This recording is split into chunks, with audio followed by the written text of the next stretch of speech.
मकर संक्रांति के दिन सूर्य अपनी राशि बदलकर दूसरी राशि में प्रवेश करता है। विशेषकर प्रसाद बनता है तिल के लड्डू, काले तिल के लड्डू, गोंद के लड्डू, आटे के लड्डू।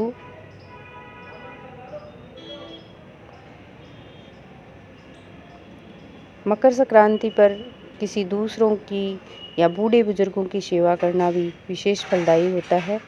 और ओढ़ने के कंबल, रजाई, चप्पलें, ये सब विशेष दान देना चाहिए।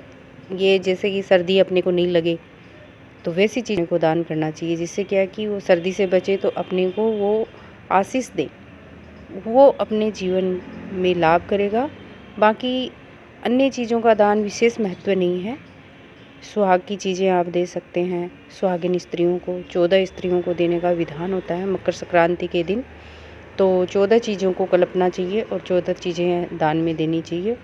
और सुहाग की चीज़ें दान देने से सुहाग की वृद्धि होती है और ये विशेष फलदायी होती है।